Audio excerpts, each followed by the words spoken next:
আউযু বিল্লাহি মিনাশ শাইতানির রাজিম। বিসমিল্লাহির রহমানির রহিম। সূরা আরফ কোরআনের আয়াত। আল্লাহ সুবহানাহু ওয়া তাআলা কি বলছেন? সূরা আরফের মধ্যে আল্লাহ বলছেন, আল্লাহ সুবহানাহু ওয়া তাআলা রাসূলুল্লাহ সাল্লাল্লাহু আলাইহি ওয়াসাল্লামের প্রতি ইরশাদ করছেন। আল্লাহ সুবহানাহু ওয়া তাআলা মুহাম্মদ সাল্লাল্লাহু আলাইহি সাল্লামকে ইরশাদ করছেন, ক্ষমা করাকে আপনি আপনার অভ্যাসে পরিণত করুন। মুহাম্মদ সাল্লাল্লাহু আলাইহি সাল্লামকে বলছেন, অর্থাৎ আমাদেরকেও এই কথাটা বলছেন। জি, রাসূলুল্লাহ সাল্লাল্লাহু আলাইহি সাল্লামের মধ্যে যে সমস্ত ভালো গুণ আমাদেরকেও নেওয়ার চেষ্টা করতে হবে। তার মধ্যে থেকে কিছু কিছু, আমরা তো পরিপূর্ণ নিতে পারবো না, আমরা তো সমস্ত বিষয়ে জাহিল, দুর্বল, কমজোর। জি, সমস্ত বিষয়ে আমরা হচ্ছি বেবস, লাচার।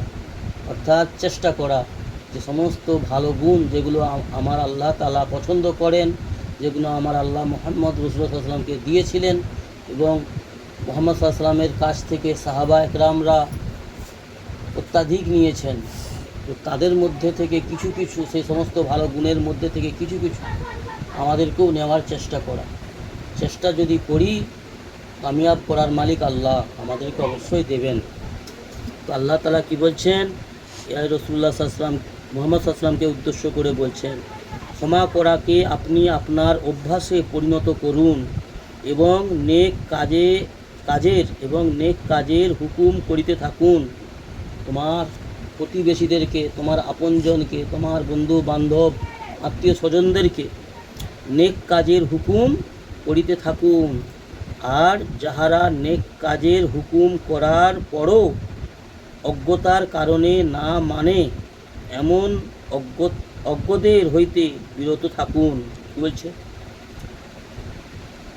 লোকেদেরকে সমস্ত বিষয়ে বলার পরেও যাহারা নেক কাজের হুকুম করার পরেও যাহাদেরকে আপনি নেক কাজের হুকুম করবেন, তাহাদিগকে এত কিছু বলার পরেও যদি তারা অজ্ঞতার কারণে, মূর্খতার কারণে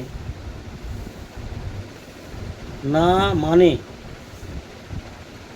এমন অজ্ঞদের হইতে, এমন মূর্খদের থেকে, এমন মূর্খ, অজ্ঞ এবং বদমেজাজি, এমন বদকারদের থেকে কি বলছেন? বিরত থাকুন, একটু দূরত্ব বজায় রাখুন।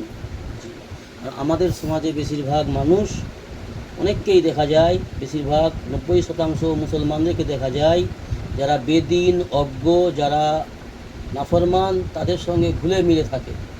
তাদের সঙ্গে সমস্ত অনুষ্ঠানে তাদেরকে ডাকা বা তাদের অনুষ্ঠানে যাওয়া, তাদের সঙ্গে এক পাতে খাওয়া, তাদের সঙ্গে আড্ডা মারা, তাদের সহবতে থাকা, এটা কিন্তু আমাদেরকে, ভালো ভালো দিনদারকে, নামাজি মুসল্লি মানুষকে, নেককার মানুষদেরকেও গুমরাহ করে দেয়, অনেক সময় পথভ্রষ্ট করে দেয়।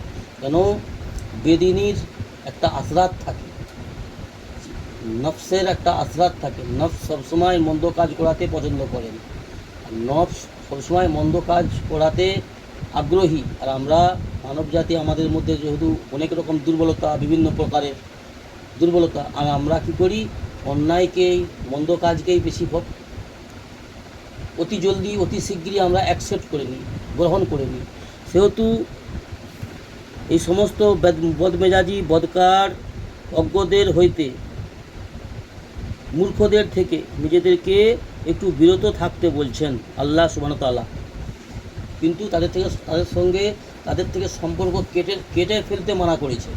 সম্পর্ক যদি কেটে ফেলো, তাহলে কিন্তু আল্লাহর কাছে জবাবদিহি হতে হবে। সম্পর্ক কাটা যাবে না, কিন্তু তাদের থেকে দূরত্ব বজায় রেখে তাদের উপরে মেহনত করতে হবে, দিন ইসলামের ব্যাপারটা থেকে অবগত করতে হবে, বলতে থাকতে হবে, কাজ ছাড়া যাবে না।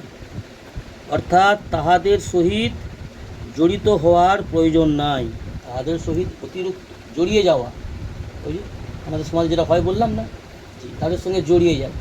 যারা নামাজ পড়ে না, যারা পরচর্চা করে, গীবত করে, যারা বেদাতি, এই যে জলসাপন্থী, জি, বিভিন্ন রকম যারা সুদের কারবার, হারাম উপার্জন করে তাদের সংসার চলে, তাদের বড় বড় অনুষ্ঠানে দাওয়াত দিল, নামাজি মুসলমানদেরকে, জি দিনদার যারা একটু মোটামুটি দিন ইসলাম মেনে চলে, বলে আমরা কেন নিজেরা একা হারাম খাবো, তোরাও এসে খেয়ে যা।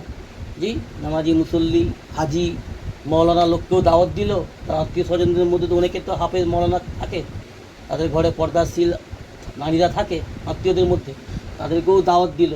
জি তারা হচ্ছে হাই সোসাইটির লোক, কিন্তু বদকার হারাম রোজগার। জি তারা দাওয়াত দিল, তাদের কাছে যেয়ে তাদের অনুষ্ঠানে যেয়ে নাক ডুবিয়ে খেলো, তাদের সঙ্গে পরচর্চা গীবতে যুক্ত হয়ে গেল। তো এইগুলো করতে আল্লাহ পাক নিষেধ করেছেন, তাদের সঙ্গে জড়িত হওয়ার প্রয়োজন নাই। আর যদি তাহাদের অজ্ঞতার কারণে ঘটনাক্রমে শয়তানের পক্ষ হইতে আপনার মধ্যে রাগান্বিত হওয়ার কোনো ওয়াসওয়াসা সৃষ্টি হয়, কি বলছে, যদি তাহাদের অজ্ঞতার কারণে ঘটনাক্রমে শয়তানের পক্ষ হইতে আপনার মধ্যে রাগান্বিত হওয়ার কোনো ওয়াসওয়াসার সৃষ্টি হয়, তবে সঙ্গে সঙ্গে আল্লাহ তাআলার আশ্রয় চাহিয়া লইবে। আল্লাহ তাআলার আশ্রয় চাহিয়া লইবে। নিঃসন্দেহে তিনি সর্ববিষয় শ্রবণকারী এবং সর্ববিষয় অবগত রহিয়াছেন। কে? আল্লাহ রাব্বুল আলামিন। সর্ববিষয় সমস্ত কিছু আল্লাহ শুনেন এবং সমস্ত বিষয়ে তিনি অবগত, সমস্ত বিষয়ে তিনি দেখছেন, সমস্ত বিষয়ে তিনি জাননেওয়ালা, জ্ঞান রাখেন, তিনি মহান আল্লাহ। অর্থাৎ জালিমদের থেকে, অপরাধীদের থেকে, অজ্ঞদের থেকে, বেদিনদের থেকে একটু দূরে থাকার চেষ্টা করবে, তাদের সঙ্গে অনবরতভাবে জড়িয়ে যাওয়ার চেষ্টা করো না। কেন?